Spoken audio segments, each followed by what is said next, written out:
அன்பளிப்புகளையும் பரிசு கூடைகளையும் மட்டுமே வழங்குவதற்கு பதிலாக சமூகத்தை மேம்படுத்த மலேசிய இந்திய பெருந்திட்டத்தை செயல்படுத்துமாறு மலேசிய இந்திய மக்கள் கட்சி மைபிபி அரசாங்கத்தை வலியுறுத்தியுள்ளது.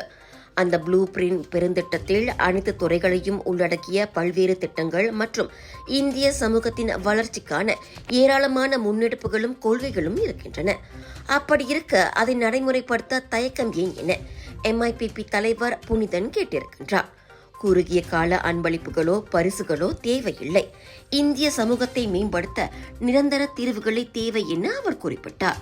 தீபாவளியை முன்னிட்டு பெருநாள் உணவு கூடைகளுக்கு 1.5 மில்லியன் ரிங்கிட் நிதி ஒதுக்கப்பட்டுள்ளதாக நேற்று பிரதமர் தெரிவித்திருந்தது குறித்து புனிதன் இவ்வாறு பேசினார். இந்தியர்கள் எதிர்நோக்கும் பிரச்சனைகள் ஓராண்டுக்குள் தீர்க்கப்படும் என டத்தோஸ்ரீ அன்வார் இப்ராஹிம் கூறியிருந்தார். ஆனால் ஓராண்டுக்கு மேலாகியும் அவை இன்னும் தீர்ந்த பாடில்லை.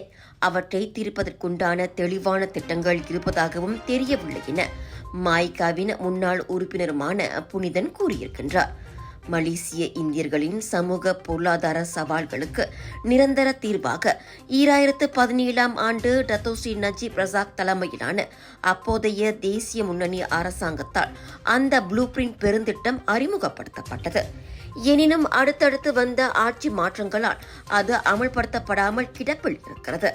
இந்நிலையில் மலேசிய இந்திய சமூக உருமாற்ற பிரிவான மித்ராவுக்கு ஒரு ப்ளூ பிரிண்ட் தயாரிக்க ஏதுவாக ஆலோசக நிறுவனமான பெமாண்டு நியமிக்கப்பட்டுள்ளதாக ஒற்றுமை அரசாங்கம் கடந்த மார்ச் மாதம் அறிவித்திருந்தது குறிப்பிடத்தக்கது.